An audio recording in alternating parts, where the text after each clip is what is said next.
Amigos, ¿qué tal? ¿Cómo les va? Bienvenidos. Estamos comenzando con una nueva entrega de Sin Vueltas, como todos los jueves, unos minutos pasados de las 9 de la noche, y con temas, por lo menos desde la producción, y charlándolo siempre, interesantes, en donde, como decimos, ¿no? En esta suerte de impas político, si se quiere, es bueno ir por otros temas que seguramente van a tener injerencia hasta en la vida política.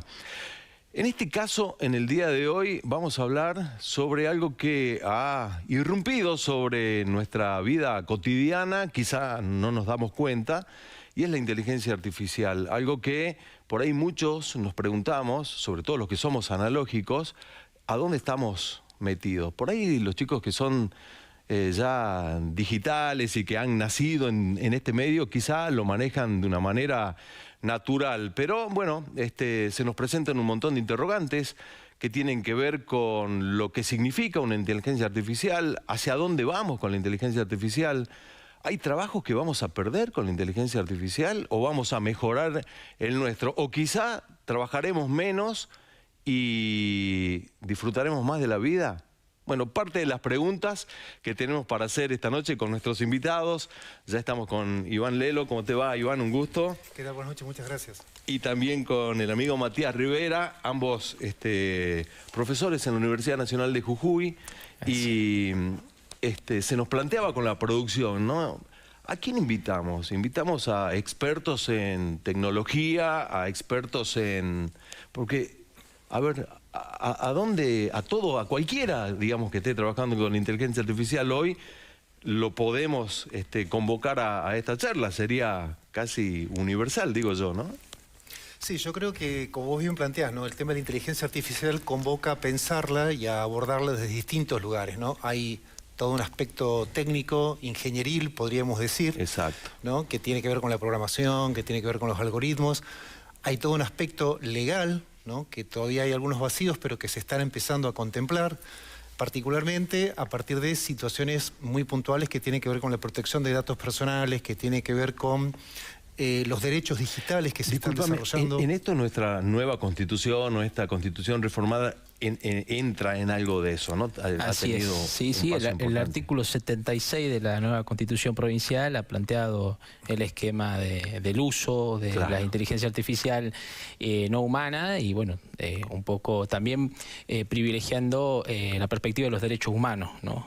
Digo, anticipándose con una visión en este sentido, pero esto en el tema del marco regulatorio legal ha sido la Unión Europea la que ha comenzado a plantear con un sistema de riesgos, ¿no? Planteando alto riesgo, no riesgo medio. Digo, la inteligencia artificial en China, por ejemplo, se la usa con un sistema de puntuación social donde la inteligencia, ¿no? Va evaluando las conductas sociales. Sin corazón, digamos. Sin corazón, es un sistema, vendría a ser catalogado como de alto riesgo, pero digo, hay regulación que en el mundo se estuvo dando y la Constitución Provincial lo incorporó en la última reforma. ¿Y en Argentina o en el resto de Argentina o somos pioneros? No, en Argentina hay una disposición que pasó casi desapercibida, es una disposición número 2 del año 23, del 2023, que la saca Alberto Fernández, y que establece algunas pautas de uso de la inteligencia artificial en el marco del Estado. Bien. A diferencia de la Unión Europea, que tiene un concepto regulatorio de riesgo, ¿no? Las inteligencias artificiales de riesgo medio, de riesgo bajo, de riesgo medio y hasta riesgo muy elevado. Acá se adoptó en la Argentina, por lo menos en ese contexto del 2023, esta perspectiva que bien señala Matías, que tiene que ver con los derechos humanos, ¿no? Es decir, un uso responsable de la inteligencia artificial que resguarde los derechos humanos y que, bueno, que sirva para el cumplimiento de determinados fines. Pero no se avanzó mucho más que esa disposición, digamos. Sé que hay algunos proyectos en el Congreso que están dando vuelta, pero que no han tenido mayor avance parlamentario hasta ahora. Vos sabés que, obviamente, uno hace un programa que tiene también desde lo político y me estoy dando cuenta que ninguno de los candidatos, ni a concejal, ni a diputado provincial, más allá de lo que ya se tiene con esta nueva Constitución, llegó con algo de este tema, que tenga que ver con, como bien decías, Matías, cuidado de datos personales, que son clave. ¿A dónde va a parar cuando, viste que el celular nosotros hacemos para entrar al banco, que te pide que te acerque, que te eso es inteligencia artificial. Totalmente. ¿A dónde van a parar esos datos? ¿No? Al banco, obviamente. Y después, ¿a dónde van a parar? ¿No? Entonces uno empieza a ingresar en un mundo, si lo piensa, es más oscuro que claro, creo yo, ¿no? Y tiene muchos matices, justamente porque la Ley Argentina de Protección de Datos Personales es anterior a toda esta revolución de la inteligencia artificial, entonces entra como en un campo de obsolescencia legal. Y además la inteligencia artificial viene a plantear nuevos desafíos, digamos, en términos de derechos, sí, que es necesario abordar muy rápidamente. Yo coincido con vos, a mí me parece bastante preocupante que la clase política no tenga en agenda la cuestión de la inteligencia artificial, ni en la provincia ni a nivel nacional. Claro. Cuando los impactos en distintos campos, ¿no? Estuvimos hablando un ratito antes en el campo educativo, en el campo de la producción, en el campo empresarial, en nuestra vida cotidiana, como bien mencionás vos, plantea una serie de interrogantes respecto de, bueno, qué pasa, quién es el responsable frente a determinadas situaciones, qué pasa con las inteligencias artificiales que toman decisiones sin control humano. Hay una gran preocupación a nivel internacional acerca de la supervisión humana de las decisiones que toman las inteligencias artificiales.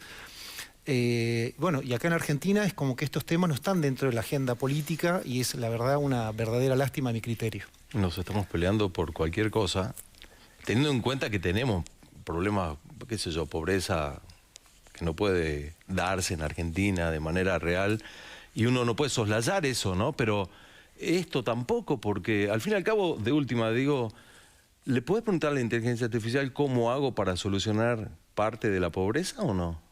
Sí, yo, claro, político, que tengo el sartén por el mango, digamos. No, sí, claro, le puedes preguntar y te puede responder. Cuando uno tiene ese ejercicio de diálogo, ¿no? Sobre todo con la inteligencia generativa, que es la que te permite, ¿no? Este sistema de comunicación más conversacional, te puede responder y dar respuestas tal vez muy creativas, porque esa es la función, ¿no? Claro. Crear ¿no? Conocimiento, generar conocimiento original, nuevo, pero digo, siempre hay que tener como criterio el prompteo, ¿no? Que es esto de cómo le preguntamos. ¿Cómo le preguntas? ¿No? Es clave. Y el chequeo. Claro. Porque prompteo sin chequeo tampoco, ¿no? Porque también nos puede tirar una serie de datos que son erróneos, que no son ciertos y que los podemos tomar como ciertos. Le pregunto sobre la pobreza, pero tal vez la demanda sentida de la comunidad no expresa lo mismo que ahora, expresa en este sentido, lo que estás diciendo, está en desarrollo y la inteligencia artificial va aprendiendo también de lo que nosotros le vamos cargando, por lo tanto hoy tiene un error o un margen de error, no sé si alto o bajo, no sé. ¿Es probable esto? Las inteligencias artificiales se entrenan, ¿no? Es decir, el famoso aprendizaje computacional. Todas las inteligencias artificiales se basan, por supuesto, en un programa, en el diseño de los algoritmos, pero después en la recopilación de grandes bases de datos. Por eso hay un término que, bueno, por lo menos nosotros en la facultad, supongo que también ya se ha popularizado en otros ámbitos, que tiene que ver con la minería de datos, se habla, ¿no? Es decir, la extracción masiva de datos de los usuarios, de los ciudadanos. Justamente volvemos, ¿no?, al tema de la protección de los datos personales. Cada vez que nosotros tenemos actividad en Internet genera una huella digital, ¿no? Los sitios que visitamos, el tiempo que estamos, los diarios que leemos, las notas que cliqueamos, los likes que ponemos, los comentarios que hacemos, claro, todo eso genera datos que son recopilados por las plataformas, por los proveedores de Internet, etcétera, y parte de esos datos van a alimentar, ¿sí?, las inteligencias artificiales, más todo el saber, el conocimiento, los videos que ya están producidos y que están disponibles en Internet. Justamente una de las grandes patas con las cuales terminó de explotar el desarrollo de las inteligencias artificiales tiene que ver con el entorno digital de Internet, que es de donde se apropian de los datos con los cuales se alimentan. Claro. ¿Son falibles? Por supuesto que son falibles las inteligencias artificiales, pero lo son por ahora. El tema es qué va a pasar en el mediano y el corto plazo con la evolución permanente y acelerada. Decirme, la inteligencia artificial está aprendiendo. Sigue aprendiendo. Constantemente. Sí, sí, totalmente. Sobre todo la generativa, ¿no? Porque Claro. está la inteligencia artificial interpretativa, generativa, declamativa. Digo, dice Scolari, que un autor que nosotros en el campo de la comunicación digital citamos mucho, Sí. que es una nueva especie del ecosistema mediático, ¿no? Que ha venido a nutrirse, a optimizar, a trabajar con las plataformas. Hoy nosotros en la vida cotidiana lo usamos de manera indirecta, sin darnos cuenta, ¿no? Nosotros trabajamos en un estudio el año pasado en el marco del encuentro de carreras de comunicación con estudiantes de la UCSE, y habían 2 o 3 estudiantes que decían, no, yo no uso inteligencia artificial porque no me gusta, ¿no? Pero bueno, cuando indagábamos en algunas preguntas, pero bueno, la inteligencia está, ¿no?, en el reconocimiento facial del celular, está en el filtro del spam de los correos electrónicos, digo, está presente en un uso indirecto que hacemos nosotros y que aunque afirmemos que no la usamos, la estamos usando. De manera indirecta, si querés. Sí. Está implícita porque sin inteligencia artificial no se genera en este caso una seguridad para que no te meta un virus el correo electrónico, podríamos decir. Totalmente. Entonces no nos queda más que adaptarnos, que tener una visión crítica, un pensamiento crítico en relación al uso de la inteligencia artificial para poder, lógicamente, discernir, para poder contrastarlo con lo que uno sabe, y también una visión ética, ¿no? Que esto que dice Iván, porque es sumamente importante, por lo menos tener esos criterios, ¿no? La adaptación, el pensamiento crítico, la visión ética, con la guía hoy por lo menos es clave, porque mañana no sabemos. Esto, digo, la dinámica es tan importante, tan fugaz, tan volátil, que así que mañana tal vez estemos hablando de otra cosa. Ahora, yo digo, ¿no? Inteligencia artificial, ambos se están planteando inmiscuida, no sé cómo decirlo, en cada una de las actividades que nosotros realizamos. Desde una consulta que le hacemos al navegador en el propio celular, que muy claramente nos decía, no sé cómo se llama, Lautaro. Lautaro nos decía, le preguntas a Google, antes te salía para que vos busques la respuesta, digamos, o a dónde era el link que vos estabas con tu buscador. Ahora, primero te tira la inteligencia artificial los datos y después te da para que vayas a buscar. O sea, ya la inteligencia artificial se metió de lleno hasta en las búsquedas de Internet. O sea, busco sartenes, por decir una cosa. Y la verdad... Vos buscas en Google y aparece Gemini. Primero. Exacto. No Gemini es la 1. Claro. ¿No? Y después, bueno, veremos el que me fabrica sartén, el que lava las sartenes, el que recicla sartenes, no sé. Pero a partir de cualquier consulta que uno le haga, lo primero que te salta hoy es inteligencia artificial. Sí. Es que los buscadores...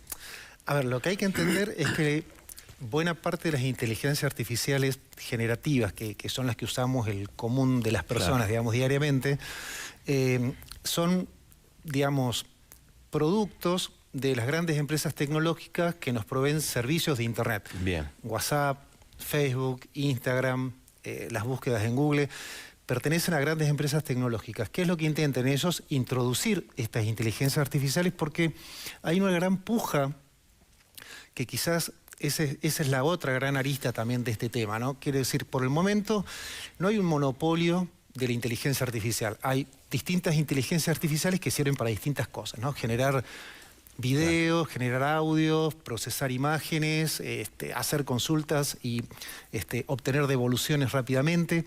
Pero hay una gran puja por apropiarse de los usuarios, de los consumidores y por ganar terreno y mercado. Claro. Así que nos van de alguna forma induciendo al uso de las inteligencias artificiales, ¿no? Yo tuve un gran disgusto con WhatsApp cuando apareció la inteligencia artificial ahí para consultar y yo quería a toda costa sacarla y no se puede sacar. No, claro. Puedo no usarla, pero está ahí metida. Claro. Si hago una búsqueda en Google... ¿Y te está espiando? ¿Cómo? ¿Y te está espiando? Todo el tiempo. Todo el tiempo es lo que llamamos minería de datos. Todo el tiempo nuestra huella digital está siendo recabada. O sea, nosotros estamos enviando video, foto, meme, el GIF animado, lo que sea. El amigo Zuckerberg está metido ahí. Todos, no solo él. ¿no? Claro, todos están recopilando nuestros datos de nuevo. Qué locura. Y lo importante, por eso yo vuelvo a la cuestión y bueno, lo hablamos previamente de la necesidad de regular, de que haya una política, de que esto tenga atención política. Porque hay una extracción de datos sin consentimientos y que tampoco podemos nosotros administrar y gestionar. Quiero decir, si Yo les doy el ejemplo a mis alumnos, ¿no? Les digo, bueno, supongamos que hace 20 años yo era un joven prometedor que creía que me llevaba un mundo por delante y se me dio por hacerme fotos alocadas y publicarlas en Facebook. Bueno, ahora ya tengo 52, estoy en otra etapa de mi vida y querría que eso no esté en mi historial. Yo puedo borrarlas de mi computadora y de mi perfil de Facebook, pero no están borradas del archivo de Facebook, ¿no? Hay algo en España que se ha discutido que se llama el derecho al olvido digital, sí, que es esta posibilidad de exigir que ciertos datos, por más que sean verdaderos y por más que uno los haya publicado con cierta voluntad, digamos, exigir y tener la posibilidad de que esos datos sean borrados de las bases de datos. Es decir, que no se pueden recuperar bajo ninguna forma. Claro. Y se ha discutido y se ha avanzado en España. Bueno, acá en la Argentina todavía eso está como en veremos, pero nuestros datos son recabados. No quiero monopolizar la palabra, termino con esto. A mí me ha pasado en Instagram de hacer una búsqueda de algún producto particular, de pura curiosidad, y que después me llegan recomendaciones de otras plataformas y de otros lugares vinculados al mismo producto y te vuelven loco. Te vuelven loco. Es decir, que alguien está recabando esos datos y se han enterado que yo puse... Quiero buscar, no sé, sí, sartenes. Una sartén. Una cosa de loco. Y a partir de esta situación, ¿qué es? ¿Rendirse? ¿Aliarse? ¿Pelearla? ¿Tratar de sacarle la vuelta para decir, bueno, está bien, me estás recopilando los datos y yo te pedí sartenes? Bueno, vamos por el lado bueno, digamos, ¿no? Claro. ¿Es probable esto? Sí, adaptarse. ¿O ni sabemos a dónde estamos? Yo creo que hay que adaptarse, como a todas las tecnologías claro, a lo largo de la historia de la humanidad, ¿no? Es adaptarnos. No hay que considerar que son un mero instrumento las guías, sino es un actor hoy sí, con el que interactuamos los seres humanos.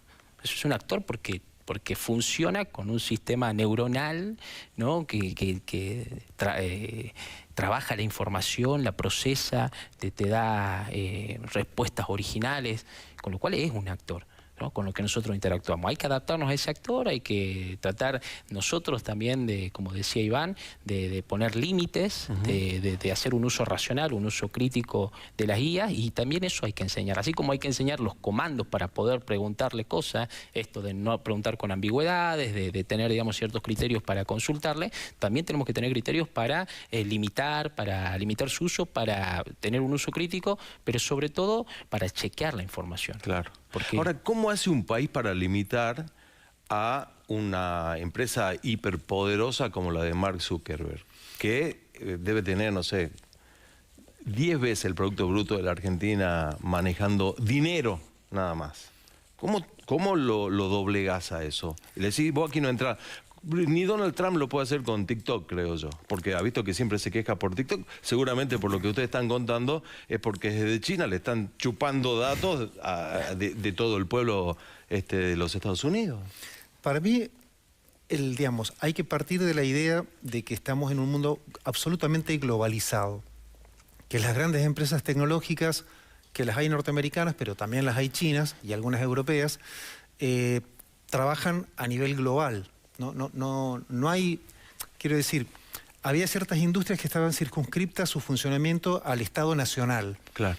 Hoy las inteligencias artificiales y buena parte de lo que son plataformas digitales no tienen límite en el entorno del territorio de un Estado. Entonces es muy difícil la gobernanza a nivel nacional. Yo creo y entiendo que esto se está percibiendo y hay un cambio, ¿no?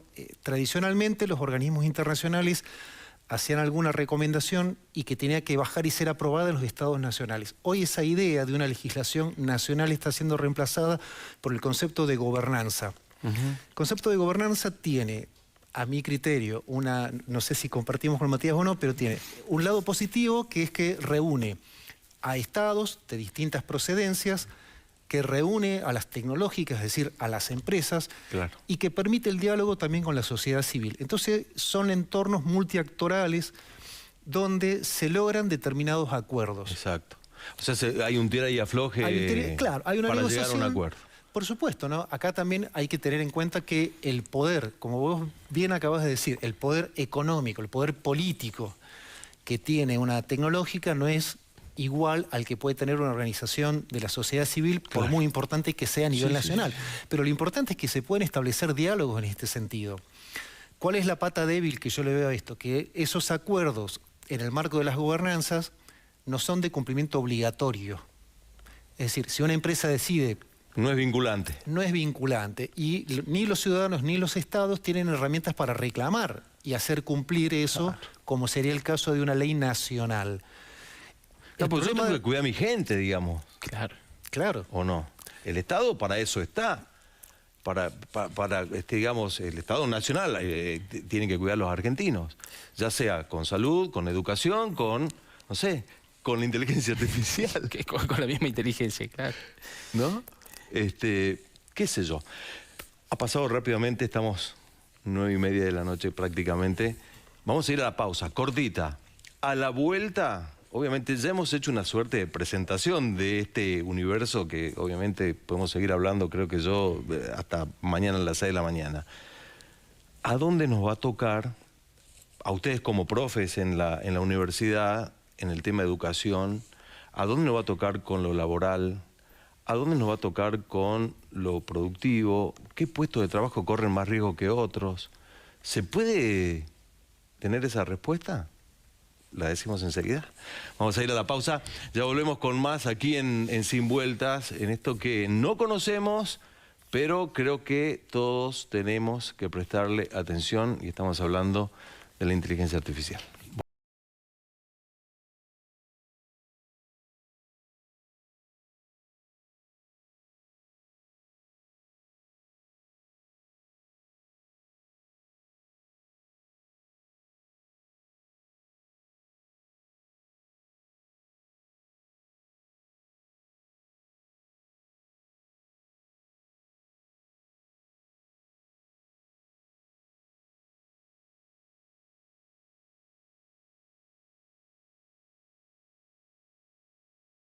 Verdad, apasionante lo que ha sido la charla hasta en la pausa, y lo vamos a charlar, sin duda, lo vamos a poner al aire porque en todo sentido es apasionante lo que están planteando Iván y Matías, porque toca todos los temas, todas las aristas. El universo es impresionante. Recién decías, Iván, lo complicado que puede llegar a ser, en la charla, ¿no?, de hace un ratito, la inteligencia artificial mal utilizada, que puede llevar por caminos peligrosos. Sí, muy escabrosos. Los jóvenes están utilizando la inteligencia artificial muchas veces con poco sentido crítico, algo que Matías ha señalado hace un rato y que me parece que es fundamental. Y hacen usos de la inteligencia artificial, de ChatGPT o de otras similares, para cosas que no están preparadas, ¿no? Particularmente lo que tiene que ver con aspectos vinculados a la salud mental, ¿no? Esto de sustituir a los profesionales de la salud mental, psicólogos y psiquiatras, hacer un uso casi como confesional en la inteligencia artificial cuando las inteligencias artificiales no están preparadas para dar asistencia psicológica, ni terapéutica, ni mucho menos.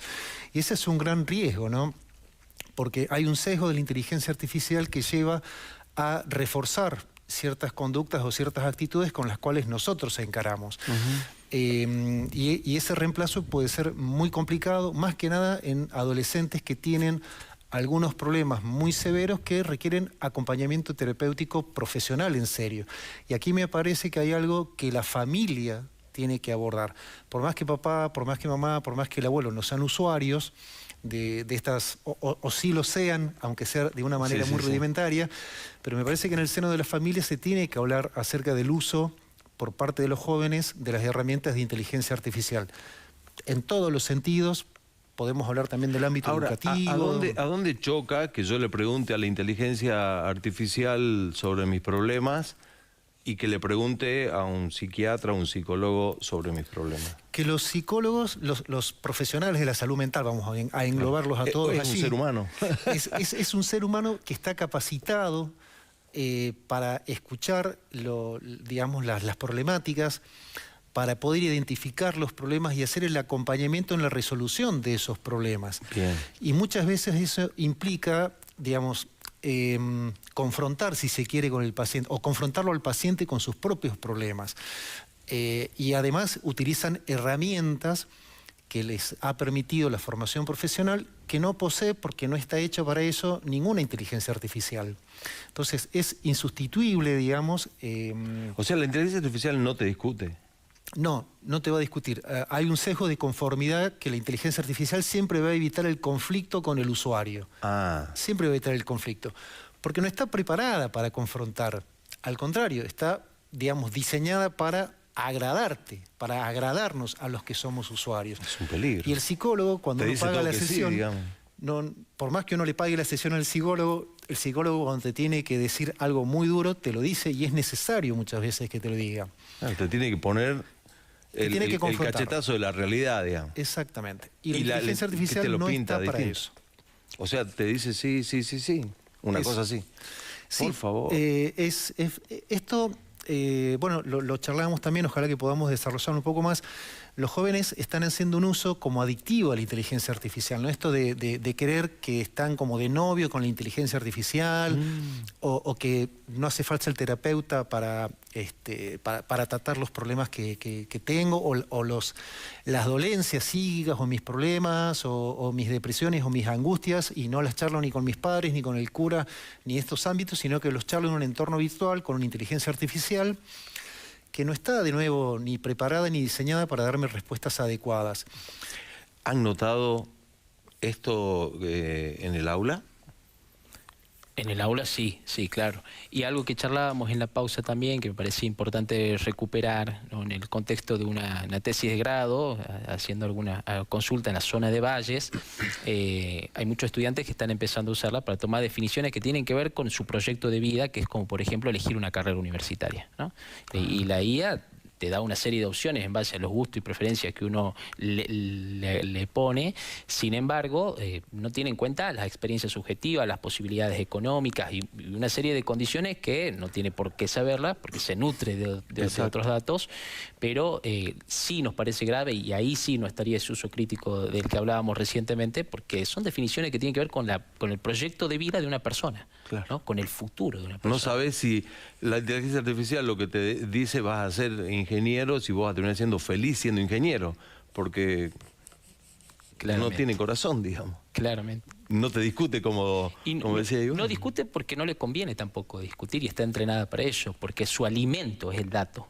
Si discutís con vos, la discusión no le genera un dato, digo, ¿no? Entonces está entrenada para que vos sigas cargando datos, sigas preguntándole y puedas conseguir información todo el tiempo y puedas agregar la información. Exactamente. Porque procesa justamente eso.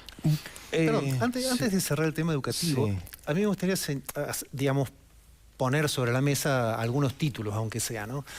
Hay un librito digo librito porque es breve, pero es un gran libro de Bilinsky y Sigman.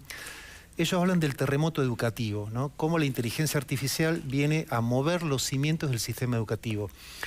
Desde hace años que hablamos, por lo menos aquí en la Argentina, de que el sistema educativo argentino está en una profunda crisis, ¿no? Obsoleto, con una serie de dificultades que hacen que los rendimientos después académicos de los alumnos de la escuela no sean los adecuados. La inteligencia artificial, yo digo que es como esta figura mitológica griega, ¿no? Janos, que tenía dos caras, ¿no?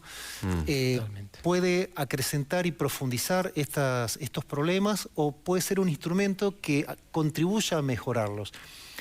Pero tiene que entrar la discusión de la inteligencia artificial en el ámbito de la escuela. Sí, señor. En el ámbito educativo. Sí, señor. Formar a los docentes, hablar con los estudiantes, generar entornos educativos que incorporen de una manera crítica y productiva la inteligencia artificial.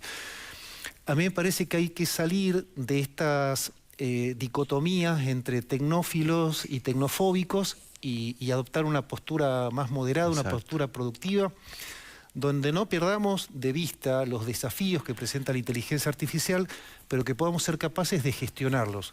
En el ámbito educativo es sumamente importante. Vos sabés que la pregunta iba a ser para los dos, teniendo en cuenta que son profes en un ciclo universitario, que uno ya piensa como que es lo más alto. Después, bueno, obviamente puedes hacer tu maestría, tus doctorados, etcétera, ¿no? Pero, digo yo, hay una pelea, lucha, en donde le decimos a los chicos de la escuela, digamos, primaria, secundaria, no entres con el celular al aula. Y por otro lado tenés una inteligencia artificial que como decías Iván, que te puede terminar ayudando, pero si nos peleamos contra la tecnología, ¿cómo hacemos para esto? Entonces, los chicos con el celular sí, en el aula, los chicos con el celular no en el aula. ¿A dónde estamos? Hace muchos años,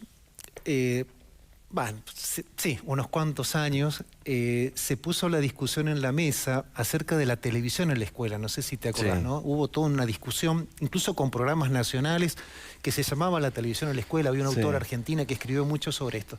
Y el problema era, bueno, ¿cómo ponemos este aparato que es novedoso, que tiene, donde se pueden ver muchas cosas, en el marco del aula para darle un uso? Y era, ¿no?, como, bueno, ¿qué hacemos con la tele? Aparecía como una cuestión medio riesgosa utilizar la televisión. Distracción, etcétera. Y a mí me parece que el teléfono hoy viene también a ocupar ese lugar, ¿no? Es decir, bueno, es una tecnología nueva que tiene un potencial, pero que también tiene riesgos. Y por eso digo, hay que salir de esta idea tecnofóbica de decir, bueno, no, ¿saben qué? Mejor que no utilicen el teléfono porque eso no los hace leer. Eso hay no que buscar un término medio, digamos. Yo pienso igual que Iván, creo que esto nos interpela a todos los docentes que estamos frente al aula y no nos queda otra, lógicamente, que adaptarnos, que hacer transposición didáctica en algunos casos y del uso de la guía, de la tecnología, porque es una tecnología a la que nos tenemos que adaptar y que nos guste o no nos guste, digo, está presente. Entonces no podemos decir que no. Yo también pensaba en lo mismo y nosotros en las cátedras trabajamos, ¿no?, con inteligencia artificial, ¿no? Claro. Yo también aprendo un poco, ¿no?, del uso que hacen y de cómo se apropian las juventudes de la inteligencia artificial, porque también es cierto que uno puede leer muchísimo y puede usarlas, pero tampoco es que tenemos, ¿no?, hoy información o datos acabados sobre lo mismo, porque vos vas leyendo y se va actualizando y va saliendo una nueva. Y así como hay inteligencia artificial para hacer trabajos, también tenemos para detectar los trabajos que se hicieron con inteligencia artificial los docentes, digo. La contrainteligencia. La contrainteligencia, digo, tenemos herramientas también un poco. Claro, vos le decís a un alumno, tráigame, qué sé yo, un trabajo sobre tal tema. Los chicos van y le dicen, preparame tal tema, punto, coma, sin error de ortografía. Ya no hay errores de ortografía. No hay errores de ortografía. Eso nos pasa. Y ahora hacerlo escribir a mano y nos perdimos. Vos sabés que seriamente. Un día me contaban unos estudiantes de la facultad, estudiantes universitarios, ¿no? Me decían, profe, dice, ya no usamos más Wikipedia, ya no usamos más el Rincón del Vago, los históricos, los históricos sitios, ¿no?, donde los alumnos sabían alimentarse para hacer trabajos prácticos, o sea, y ya no los utilizamos porque ahora utilizamos inteligencia artificial. El uso ya está instalado. Yo en esto coincido con Matías, creo que hay que tener un cachetazo de realidad, de nuevo, en todo el sistema educativo, en todos los niveles, de que los estudiantes, a partir de que manejen el teléfono celular, que cada vez llega a más temprana edad a los niños, ¿no? Porque ni siquiera ya son adolescentes, muchas veces llegan antes era 12, de pronto se transformó en 8, de pronto está jardín de infante. Pero quiero decir, ya reciben el teléfono celular a una edad muy temprana, se familiarizan muy rápido, aprenden muy rápido. Sí. Y en el entorno educativo no puede omitir eso. Me parece que es incluso hasta contraproducente, me parece que hay que volver. Ahora, el tema es cómo compatibilizamos una cosa y la otra, porque tenemos docentes que por ahí no están lo suficientemente formados. Volvemos a la política, tiene que haber una política allí. El Estado Nacional sacó, creo que se llama Paideia, el programa que sacó. Sí. Lo anunciaron y hasta ahora por lo menos yo no volví a tener mayores novedades, pero habría que hacer un seguimiento de eso. Sé que a nivel provincial hubo algunas capacitaciones docentes vinculadas al tema de inteligencia artificial. Lo que no sé, mejor dicho, lo que no tengo claro, porque hasta donde yo he indagado no encontré nada, es si hay algún tipo de protocolo o alguna disposición de aplicación de la inteligencia artificial en el aula que hace emanado el Ministerio de Educación de la provincia. Claro. La universidad por lo menos no lo tiene, la facultad no lo tiene. Para cerrar, el otro día me preguntaban unos estudiantes justamente hablando de estas cosas que están abiertas. Bueno, ¿qué pasa si un alumno escribe su tesis de grado utilizando inteligencia artificial. Lo van a aplazar, lo van a aprobar. Entonces yo le decía, mirá, en realidad no hay nada arreglado. O sea, no hay una norma que especifique qué camino esa tesis. Tendrás que defender la tesis. Exactamente. Es sencillo. Pero pasamos de hacer una tarea, un trabajo práctico, a que los alumnos están pensando en escribir sus trabajos de tesis final. Pensamiento crítico, digamos, ¿no?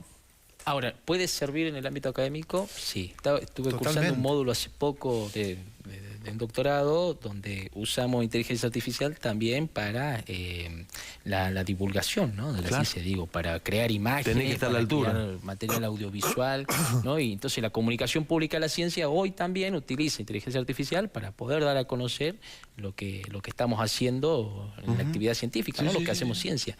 Pero creo, digo, que tiene que ver con eso, nos tenemos que adaptar, hay docentes que obviamente se pueden llegar a resistir a los cambios, pero como ha sido en la historia de la humanidad, que los cambios tan abruptos como este, que es un giro histórico que ha venido a interpelar muchísimo. Veníamos hablando de pandemia en el 2020, 2021 y todos los estudios, digamos, tenían que ver con eso, y hoy en boga está la inteligencia artificial.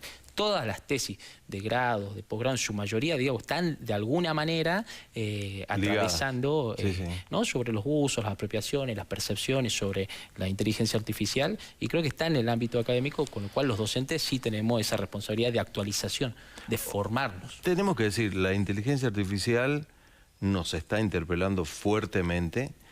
Y tenemos que empezar a tomar las riendas de la situación, porque es el tren que va pasando y nos quedamos abajo y fuiste, porque, digamos, es increíble la velocidad en la que va. Yo leía un artículo hoy en hora de la tarde que está, en cuanto a los temas médicos, han sido ganadores del premio Nobel el año anterior, los dos doctores que están desarrollando temas con el genoma, y se lo tiraron a la inteligencia artificial, y está empezando a descubrir cosas que a un científico en el laboratorio le podría haber tomado años, y en 2 o 3 meses está empezando a hacer interconexiones dentro de lo que es el ADN para descubrir génesis de ciertas patologías que, la verdad, los mismos científicos están asombrados porque ellos no pensaban llegar a eso.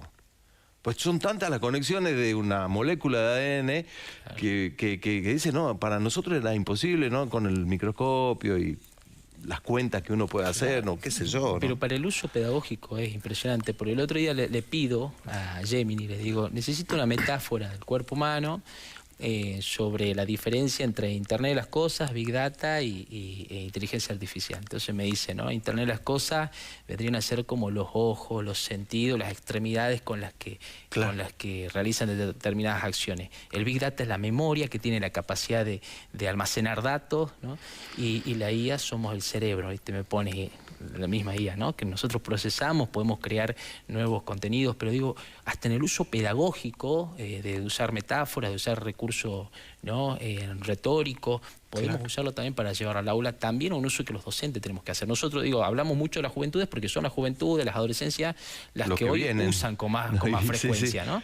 Pero digo, los docentes, sobre todo docentes que tienen sus años en trayectoria en la universidad, en el sistema educativo provincial, también tienen que hacer un uso pedagógico. Hago un punto y digo, vuelvo a lo que habíamos hablado hace un rato.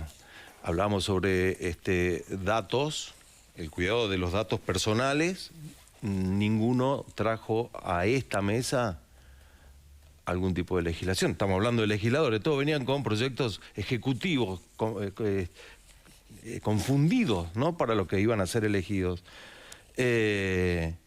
Sobre lo que estamos hablando ahora, de educación, tampoco. Ya van 2 temas que tienen que ver con algo que nos está interpelando fuerte, la inteligencia artificial, que no fueron traídos por ninguno de los candidatos, sea el partido que fuere. Hablemos del trabajo. ¿Nos vamos a quedar sin laburo o no nos vamos a quedar sin laburo? Bueno, a ver, hay pronósticos que dicen que sí, que la inteligencia artificial va a reemplazar determinados tipos de trabajos, ¿no? Y en esto parece haber un acuerdo, por lo menos en los discursos promotores de la inteligencia artificial, hay como un acuerdo de que eso definitivamente va a suceder y en algún sentido está sucediendo ya en algunas profesiones. Yo a los estudiantes de comunicación les cuento que el año pasado salió una noticia de una radio polaca, que había, no quiero alentar, ¿no? Por favor, que no se entienda en este medio, pero una radio polaca que había despedido a todo su personal y había reemplazado a sus locutores por voces de inteligencia artificial, ¿no? Ese es un ejemplo. Después hay otros vinculados al uso de hologramas en vez de periodistas, bueno, una serie de cosas. Yo creo que finalmente esto va a suceder, está sucediendo en el campo de la logística, en el campo empresarial. Hay una universidad europea que está probando también algunas clases universitarias con robots. Profesores robots. Profesores robots con inteligencia artificial. Isaac Asimov quedó así de chiquitito. Digamos, ¿no? Sí. Por eso digo, a mí me parece que esto...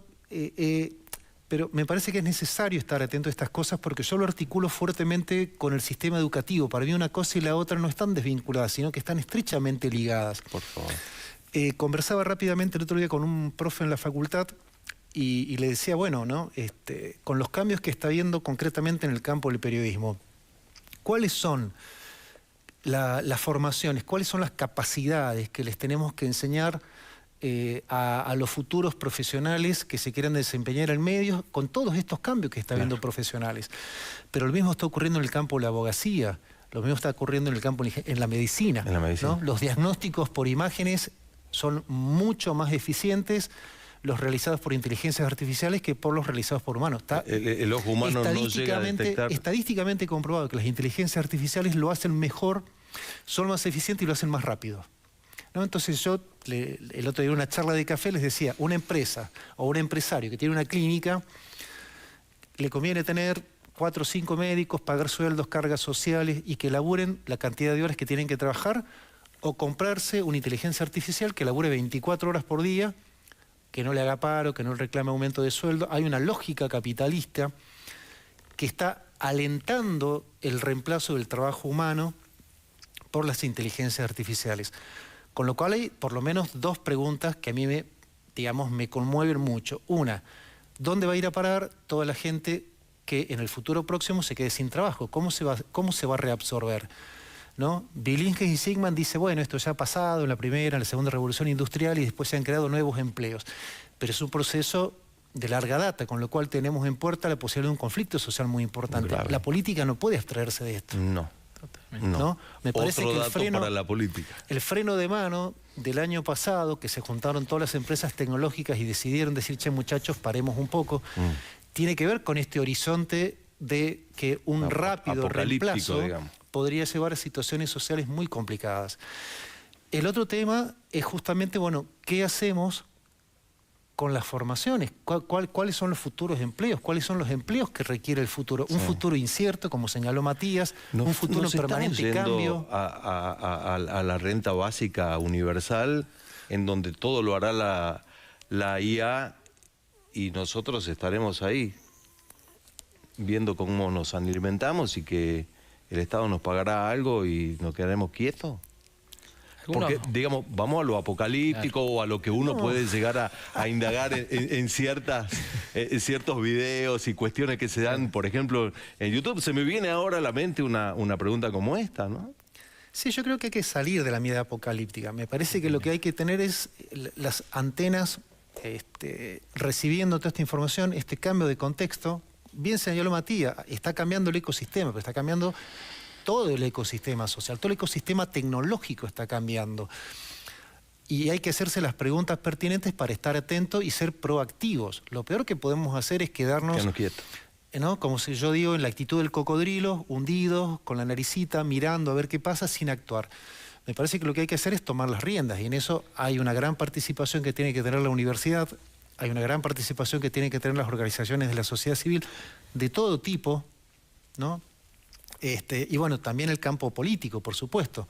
Me parece que es en ese diálogo multiactoral donde podemos llegar a tomar decisiones más acertadas acerca de cómo sacarle provecho a toda esta transformación. Mientras tanto estamos en la rosca, digamos, ¿no? Para ver si cobramos 9 millones de pesos, cómo nos acomodamos por otro lado.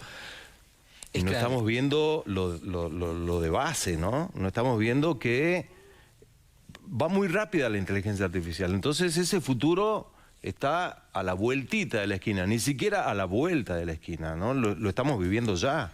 Hay una coincidencia entre varios autores que está una cuarta revolución industrial, y así como se ha tecnologizado el mundo en distintas etapas, ¿no? de la vida del ser humano, esta es otra más, a la que nos tenemos que adaptar, a la que tenemos que legislar. Creo que la clase política sí tiene que dar una discusión fuerte. Digo, hay un artículo en la Constitución Provincial, pero ahora hay que armar leyes.